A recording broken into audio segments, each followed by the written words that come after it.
guys, I'm gonna move my camera up a bit, but anyway, welcome to F4. This is the 21st episode. Today will be all about how to engage members in the preseason. The preseason has started for some of us, and for some people is starting very, very soon, so we think it's a pretty appropriate topic. We have some great co-hosts here today. We're gonna start introducing them, so we're gonna start with Jake. Introduce yourself. Hi, I'm Jake Barrows. I'm on Team 3146 from Granby, Connecticut. And, yeah, I am one of the team leads for 2017. Okay. And, that's it. Cool. And Dick Shant.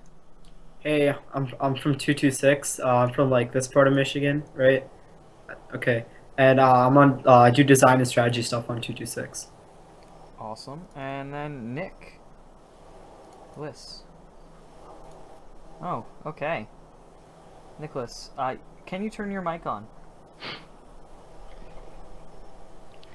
Alright, so I'm Nicholas Murray from Team 701 in Vacaville, California, and I do design as well as drive team for the... Alright, so open up the show doc, see what we got going on today. Okay, so finish the intro. Now we're going to start with why is preseason important for a team? So, I shouldn't be having to answer this for most people watching, but for the one person that does not understand why, let's do this. So, first thing is keeping kits for builds. So the preseason starts around now. The build season starts in January. You have a lot of months gap between when you actually usually start recruiting members and when you actually start the build season. So some members will get really bored by the time build season actually even rolls around and leave. I think every team has some sort of dropout rate, and some teams have some really, really dramatic dropout rates. Like they'll start out with like 100 members and go down to 20, and that's really not even that uncommon.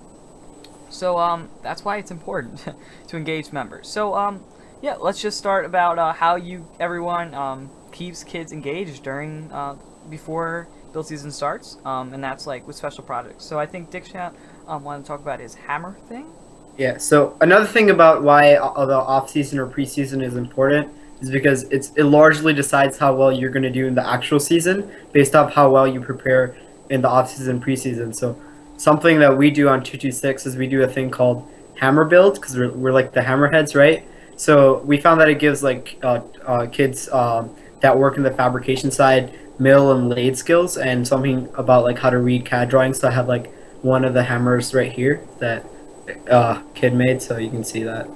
Just a cool example of how to keep your children engaged or students engaged. And also, of course, Dick Shant's team has since they made that project saved a lot of money on hammers. Exactly. They never have to buy hammers. We actually start selling them now because we have so many. Yeah, so we did something similar. We did some sort of little like very mini project that our like mentor put together. And just came in one day and he's like, this is what we're gonna make. We're like, alright, that sounds good enough.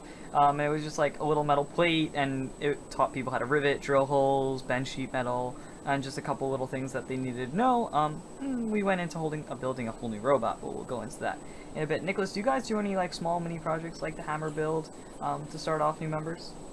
Well, we generally have a rookie camp in August timeframe, and we just kind of give them little projects from each committee.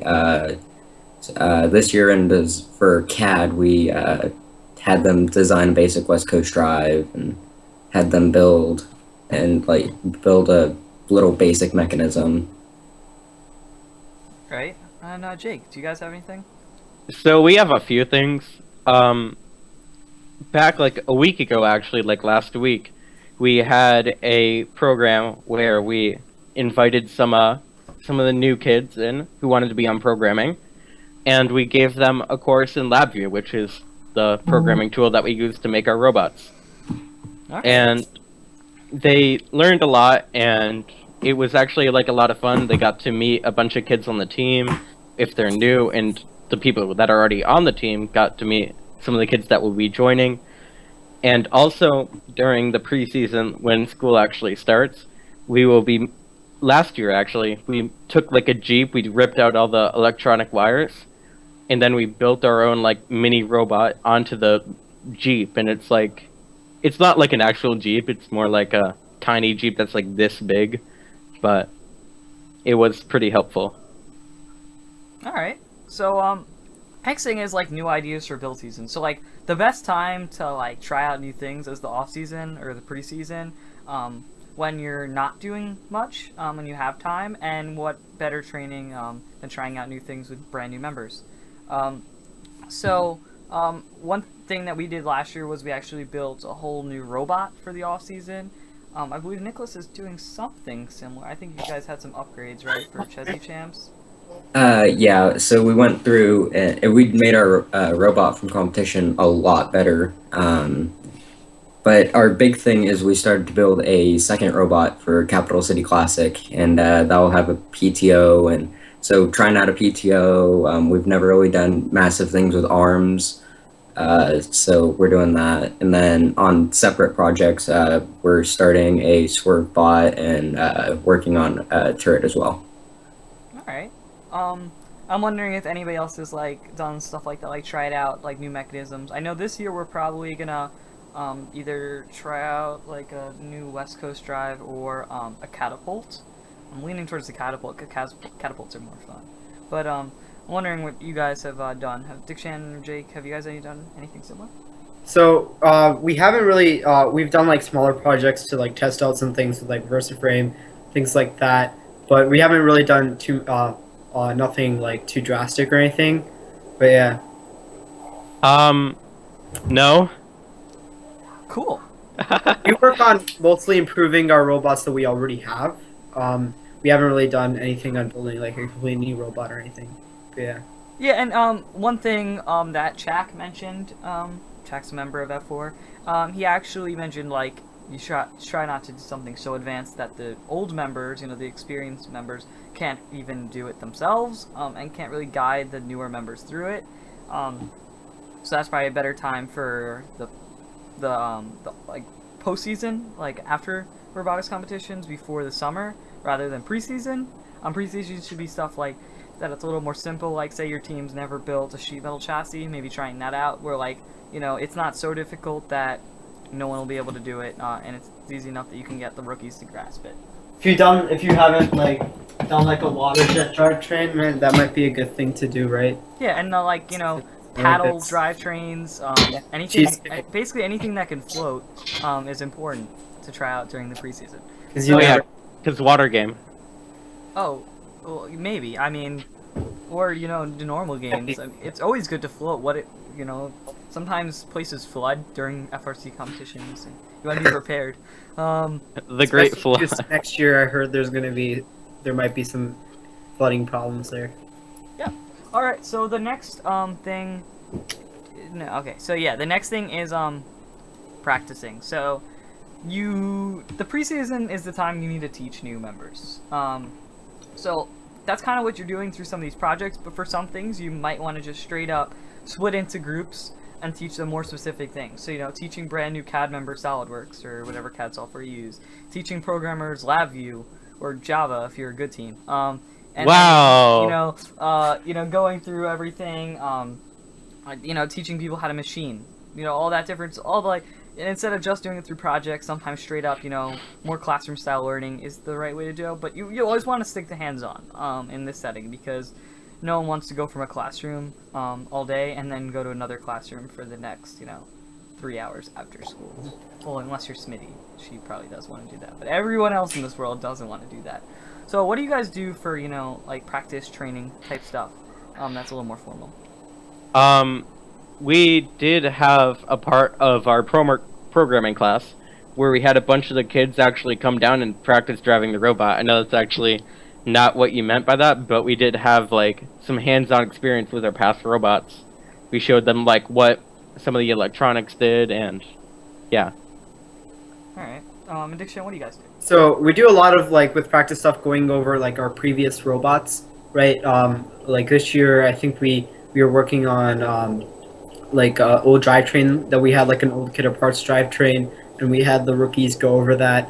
And then also, like, one cool thing that you might want to do is building, like, a t-shirt shooter. So we did that last year, and that was a lot of great practice for our rookies last year. Yeah, we're actually just got done designing a T-shirt cannon bot that we'll start building soon.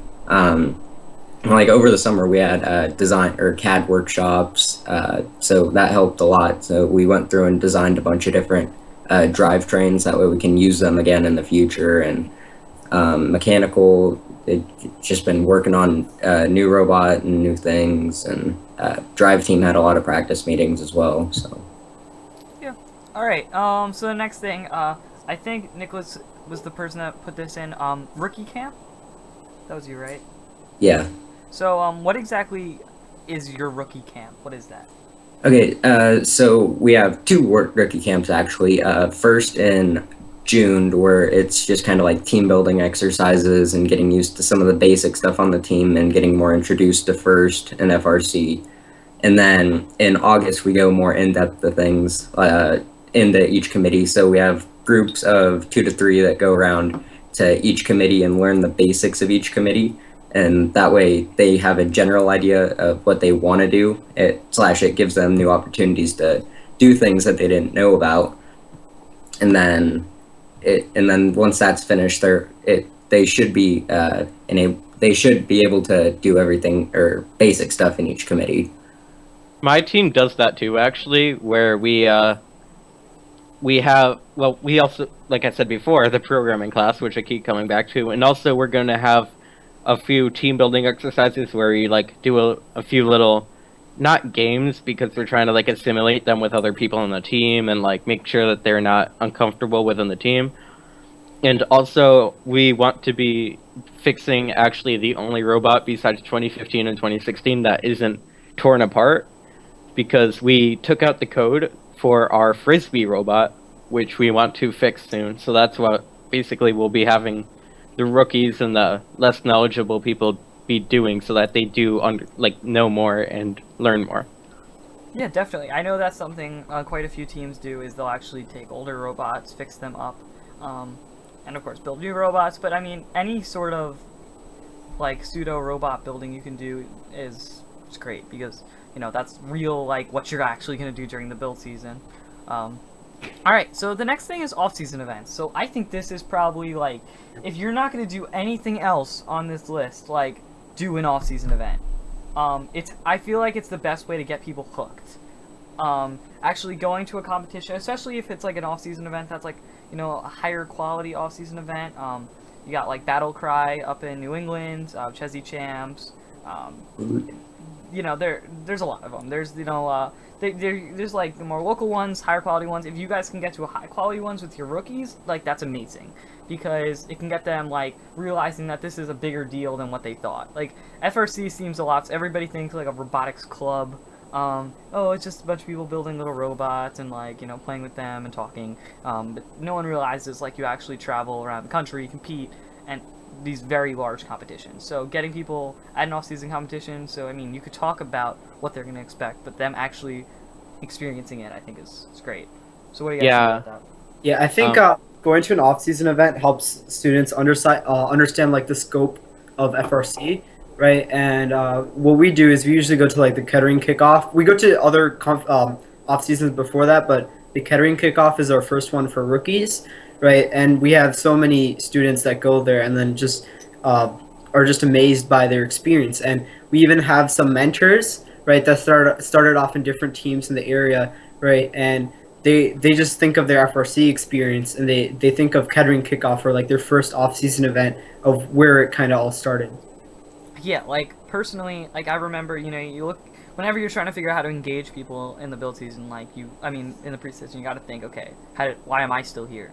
And I think like one thing that made me really stay was when I like stepped into our regional. You know, we took the train to this huge, you know, venue, the Javits Center in New York City, massive building, and like there was just gigantic signs, huge field, the pits. I mean, that's like a 65 team event.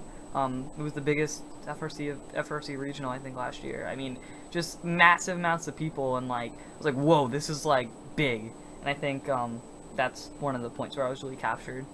One thing I would like to add on to that is, like, I've had the superintendent of our schools, I've had like the principal that we've had for the past few years, like, tell us like they just think it's a bunch of nerds or whatever, like building a robot. Right. And I'm pretty sure like everyone's experienced this, like walking in and there's like pop music playing and there's kids chanting for their team, and it's like, what is this? Like, you get really excited about it because everyone else is really excited about it. And if you get that early, then people will really understand that a lot. Exactly, especially if you like succeed at the off-season competition. You know, Oh yeah. you can win it, become a finalist, do some sort of like success, because like everyone likes winning. So if you can win it, that's a good way to keep more people. So win it. I mean, that's obviously you got to do. It's not One that- thing, one thing you don't want to do is, you want to make sure that people know that next year you might not be as winning, because people, after we went to champs in 2015, a lot of people just joined our team so that they could get off of school and go to St. Louis or whatever and hang out with friends. No, well. And you got to make sure that they know that, you know, you got to put work in. But here's the thing. If you can get someone to join like that, and then I can try to figure out how to make them like it. If someone at least is going to be there to hear you, it's a lot easier to get them engaged. Just everyone can probably get engaged to some extent. All right. The next thing is I didn't put this. Oh, in. I thought don't know who's Nick talking wanted about to this. say something. Oh, do you want to say something? Yeah, personally for me, I was really on the edge of whether or not I wanted to join the team. So we have a class where we do Vex, and I was just really on the edge of whether or not I wanted to do FRC. And I went to Capital City Classic and actually got a chance to drive our robot, and that's when I really got hooked on it. And then winning it as well also helped, and that it was a great experience, and well, pushed me further into robotics. Yeah. All right. So I didn't put this in. I don't know who put it, but whoever it is going to talk about it. So stress and how it affects the team's future. Jake, was this you? That wasn't me. Dikshan? Nicholas? No, it wasn't me. Wait, who put that there? All right, we're gonna skip over that. I didn't really understand it to begin with. Okay, so team building stuff. So I assume this is like those games where everyone gets to know each other, right? I don't know any of the games.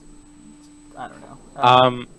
Well, what my team is actually going to be doing is we're going to do this thing called Frostbite, and it basically like allows people to describe like what they're thinking, because one person can't use their hands and the other person and like everyone else is like blind or whatever, so they have to be blindfolded.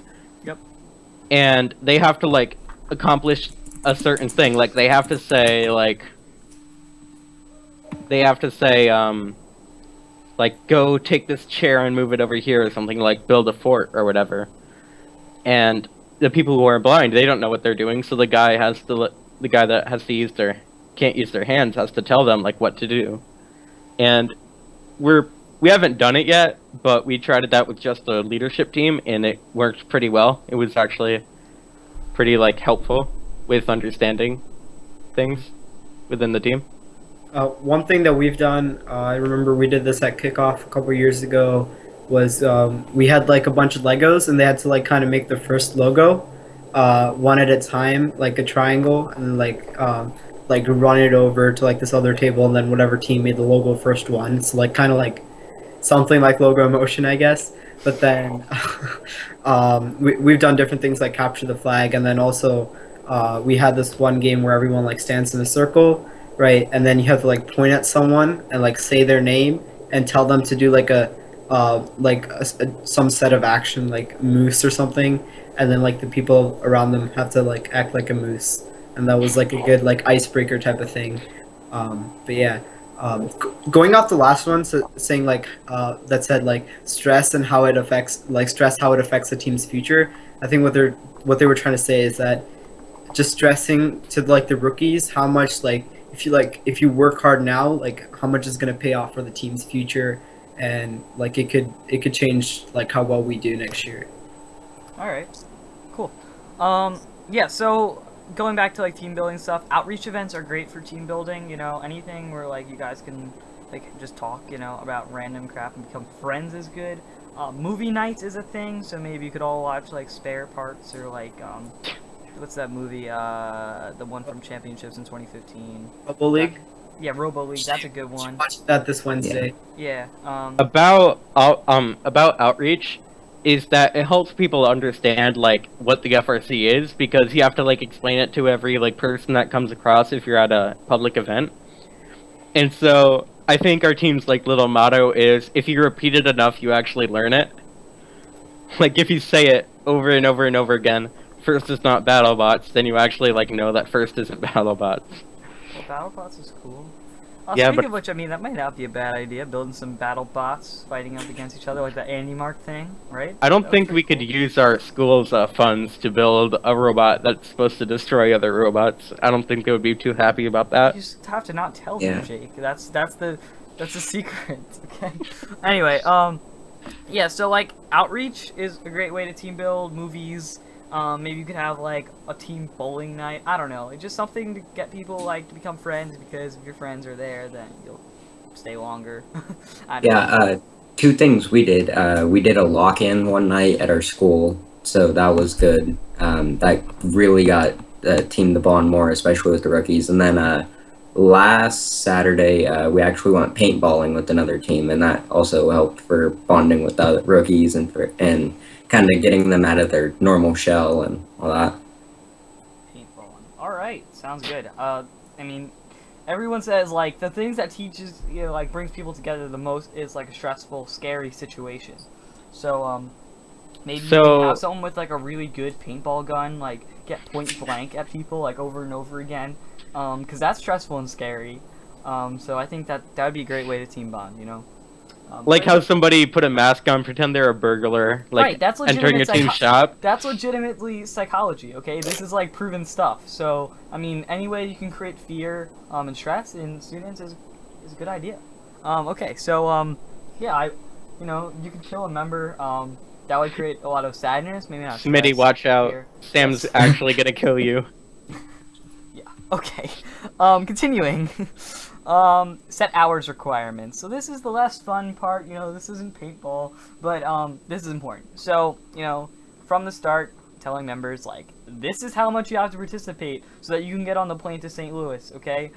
This is, you know, how much you have to, like, the bill minimums, and then, like, have rewards for reaching certain hours, like, yeah. I mean, basically what we usually say to members is, you get out of first what you put in it, because it's very true. But yeah, I'm wondering, first of all, do you guys have minimum requirements, and do you guys have rewards for reaching certain requirements? This year we're basically saying it's kind of a work in progress, but you have to at least participate in 2 outreach events to do it, to like go to St. Louis and participate on the team. It depends on what kind of like other activities do you have. Like, do you run in the winter or whatever? Like, do you have cross country in the winter, or do you have another sport that takes up your time?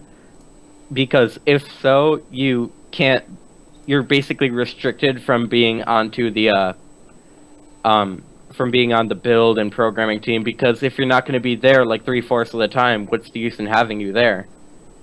If you're on a team that isn't as like stressful and like time indulging as build or programming, like let's say you're on accounting, which is still important, but it doesn't take as much time, then you can obviously do that. Yeah, I mean, I usually tell people in the beginning, like, if you're planning on, you know, doing a winter sport, don't take a responsibility that's too much, because it's going to be hard to juggle.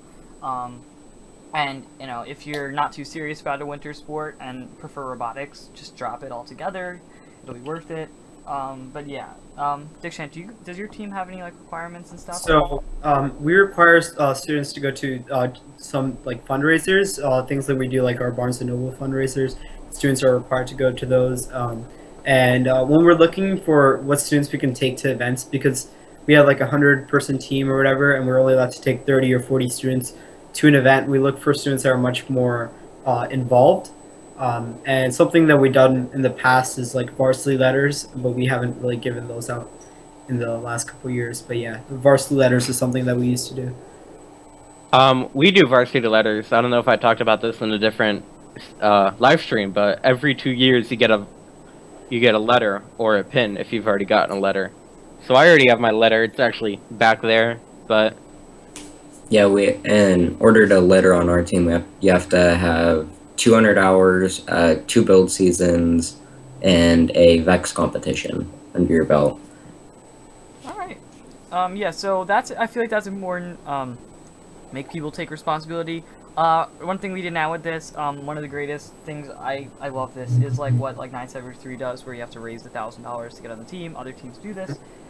It works well. I mean, Ours was $200, but that's not 1,000. But we're not the high rollers, so I don't. That wasn't high rollers. You didn't Those say gray bots. Oh, Although, I I'm guess- bad with numbers. I guess that kind of works though, because like $1,000, we're not the high rollers. 'Cause you need a lot of Stop, money, Sam. right? Well, we aren't the high Listen. rollers, so. That's true. They aren't.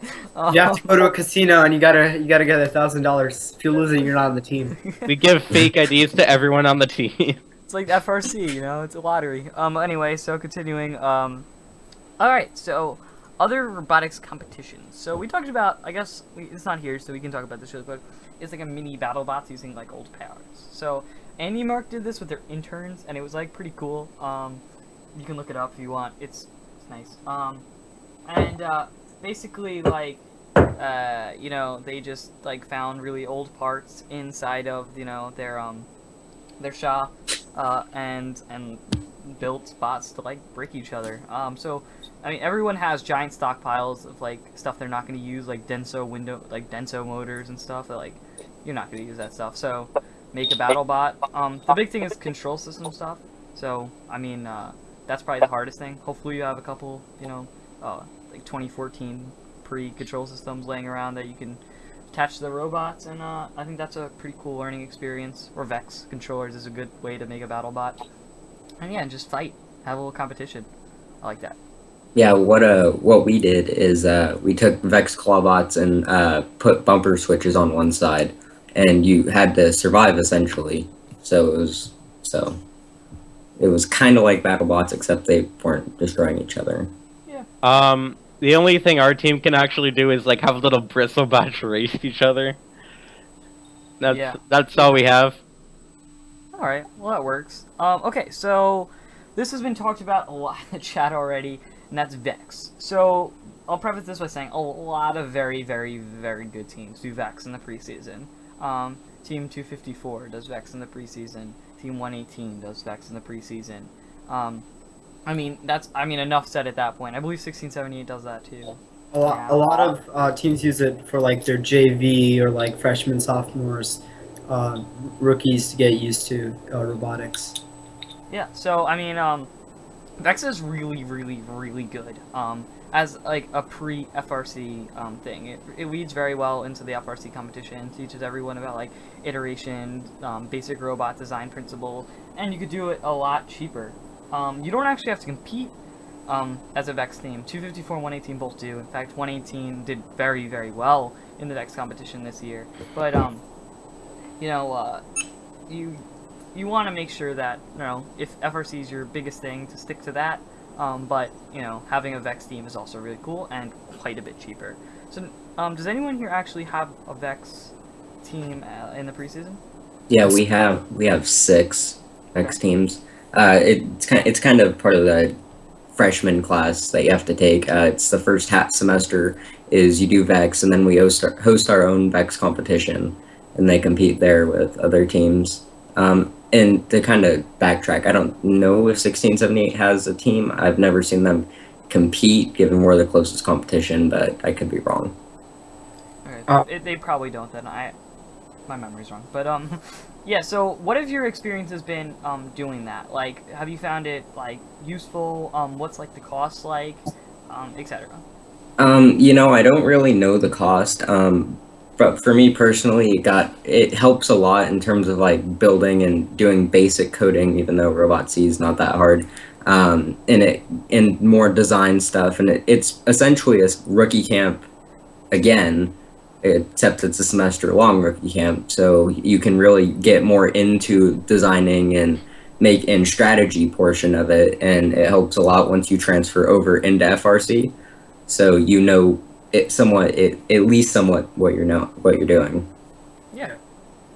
Go. We're planning to do 4 Vex teams this year. and we found it like it's not necessarily it might not help you with like fabrication skills in FRC, right? But it'll definitely give you an idea of what like robotics competitions are like and some of the problem solving that comes with FRC. So that's something that's very valuable with Vex. Yeah. Go. My team doesn't do Vex, but we are making an FLL team Okay. for this year. That's it. All right. So that's way cheaper. And I guess it does similar things. Vex IQ is also not a bad idea. It's very cheap. And you know, despite it being for elementary school students, it's a good way to teach some like specific design principles. So if you'd like to learn more about, you know, Vex IQ, FLL, FTC, etc., we had an episode about it last week. That'll be annotated on the screen, and it's also right on the channel. Actually, it's not live right now, but it will be after this episode. Yeah, you gotta get that promos in for F4. Yeah, I mean, right? So, I mean, that's a great episode to watch. We talked about the programs a lot more in depth with people that, you know, are really into them. Dick Shant was actually on the episode last week. So, yeah. Now we're going to move on. So, we have Okra. So, Okra. So, you could do Okra or like a similar competition. I think Israel has like Falafel or something like that. SoCal has like Topbot. But that's something that would be much closer to like an FRC robot or an FRC type game besides like Topbot. But yeah, it's another way to get your students engaged in the preseason. Yeah, so does your team do Okra? We've done Okra in the past, and yeah, but I've been to like competitions and stuff. It's really cool. You build something that's like completely built out of hand tools, so you might not get like the precision manufacturing aspect out of it, but it's really cool to get your students engaged and have just like more experience with manufacturing and things like that. All right. So yeah, the Topbot races is cool. They do that down in SoCal. It's a lot less like Ogre is more of a full robot for like a full game, but like Topbot races are cool. And then something else is you can do mock designs for games like the F4 Catathon game this year, Polar Plunder. You could totally build a robot for that in real life if you wanted to. You wouldn't be able to compete with it, but it's something other than a normal FRC bot, and it could teach you a lot of things. Or you can just CAD it, have a mock design game like we did. Yeah, all that is again on the website. I saw a team that made like a capture the flag robot last year with another team in this area. They played like a game with another team in their area. So if you don't necessarily have like Okra or something like that, you could team up with someone else in your area and do something cool like that. Yeah, and then T-shirt cannons. So a lot of teams do that. Nicholas's team is doing that this year. T-shirt cannons are really fun, and they also help with outreach, and they're fun to build. So yeah, T-shirt cannons are cool. So yeah, next thing is okay. Probably we talked about this a good amount already, but building off-season robots. So this is something some teams do. We did it. It was amazing. It's expensive as all hell, but if you have the money, then do it, because building a full robot before the season is perfect. And then competing with it, having the whole process of FRC on a little smaller of a scale, is great. And you could try like new things like Swerve, you know, catapulted turrets, whatever you want to do. Yeah, I'm wondering, has anybody else done that? Made an off-season bot? I guess Nicholas is they said they're doing that for Capital City Classic, right? Yeah. Have you ever done it in the past, or is it the first year? We did it in 2014. Yeah, 2014. We built a robot, Fergie, and it was a catapult robot. I don't really know much about it because I wasn't on the team yet, but yeah. Okay, cool. So that's kind of like where we ended on actually our show docs. We'll do a little bit of questions and we'll end the show a little earlier than usual, but that's not a problem. It's also worth mentioning you can check out our episode on recruiting members, so that's also kind of linked to this topic. That was like episode 14. I did that too. I was there too. Look at that. I mean, Jake, you should have the biggest, most dedicated team in FRC after those episodes. Nope. Okay. So Colin has a question. So yeah, just put your questions in the chat. We'll answer them. So Mr. Colin Stires asks, why do you do Vex instead of FTC? So I guess this is really a question for Nicholas, since he's the team that does Vex console. Well, it's been something our team's been doing since 2012. I don't know the reasoning behind why they did Vex rather than FTC. I know we had Vex competitions in the area, and I think we determined that it would be somewhat easier to host a Vex competition. But I don't really know the root cause. And for me personally, Vex was important. I couldn't really tell you what the experience is of FTC, but both are definitely good programs. Yeah, so I think you can go either way. Honestly, Vex. I mean, there's teams that do both. Like do either of them. No, I've never heard of a team doing both of them. But they're both good programs. Costs are pretty similar, I believe. FTC's cheaper. Yes. By a little bit. The reason we don't do, like, we chose Vex over FTC is because we can't do FTC in Michigan. Because in Michigan, FTC is middle school only. And another reason is that I think Vex puts out a full curriculum for Vex Robotics. I think FTC has something like that now, but the Vex one is much more comprehensive. Yeah. So next is, what kind of technical off-season, preseason activities are available to teams that don't have very much money? So bristlebots are cool. It's like, you know, grab a hexbug motor, put it on a toothbrush, and drive it around. Yeah. Anybody else have any other ideas? Improving on the robot that you already have. If you don't necessarily have the money to build something completely new, maybe changing a couple things on your robot using the things you already have. Design challenges in CAD. Someone said that in the chat. Yeah. Oh no, that was in response to somebody else's question up top. Are you sure? Yeah, because she's on my team. No, we're answering that question, Jake. Yeah. Oh. Nice paying attention. I like it. So yeah. You know what? Design challenges CAD are great. You know, the F4 Cadathon game, Polar Plunder's on the website, so you know, I'll annotate that as well. Nicholas did that actually. That was when he joined F4. So Yeah. I mean. It definitely got me and my friend of mine who did it a lot better at CADing. And we're actually going to use it for the rest of the team as kind of a task. In the semester final for the last couple of years in our robotics class has been it's been our mentor designs a game, and we have to go through and design a robot. We've gone through and like made redesigns of games in the past. I think this year we did Breakaway, and so that it's cheap. I mean, you just have to have a CAD computer, and it helps a lot. Cool. Yeah. So go. The CADthon definitely helps. So you can look back to some of the older CADthons as well. Last year in December there was one. But another thing you can always do is go back to a couple games. Like I think a couple years ago we did 2013. We CADed a robot for the 2013 game, 2005 game, things like that. So just like the rule manuals are all there, so you can go back, and that also gives students experience with older FRC games. But Polar Plunder is definitely something to check out if you want to do something a bit more unique, things like that. Yeah. So we have a question from Rohit, and he said, how to get people interested in something with a relatively big learning curve like CAD. So this is definitely something to think about. Probably the two things in FRC with the biggest learning curves, CAD and programming. You actually have to learn like a real big skill. It takes a little longer to learn. And here's like my ploy to get people to learn. I said, if you want to become one of the most important members of the team, this is a great skill to learn. You know, the CADder is going to be working with the mechanical team very in depth, the main CADder of the robot. The CADing team is going to be working some of the longest hours. Same with the programming team. So that's usually what I say.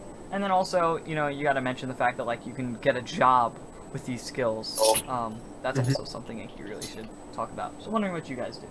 So one thing that we do, specifically because I'm the design lead on our team, or CAD lead, and what I've done so far is just like showing our students robots that already exist and showing them the cool things that they can do if they learn CAD, right? So something might be like showing them this like water jetted plate, right? And being like, this is how you design it on CAD, right? And that kind of shows them how doing something on a computer, right, can like turn into something in real life. So We stress I'm also the CAD lead on my team. We really stress the importance of CAD, and without CAD, our robots wouldn't be at a decently high standard. Um, we definitely stress that, and we show it's like, hey, it's kind of like a child. Well, for me, designing a robot is kind of like designing a child, and then you get to go and watch the mechanical team build up your child, and then it's a very prideful thing to watch. To watch essentially your child go out and compete and do however it does at competitions. My robot is my child. I don't know much about CAD, but I know that my team really has a struggle learning, like, getting interested in CAD and actually wanting to, like, do it. So here's what you do. First of all, I don't know much about children, but I do know some stuff about CAD. So I bet we can assist here. But basically, I think the thing is, like, you gotta really just stress, like, people love to be important. People love to have a real clear-cut job, and people love to be needed. Okay? Everyone needs another CADer. Like, if someone is willing to put in the work to learn it, it's so helpful. Like, they will have a big role in the robot design process. So if you talk to people, they're like, do you want to have a big role in the robot design process? If you do, like, CAD is the way to go. And I think that's probably a good argument. in the words of anonymous show doc editor, stress how it affects the team's future.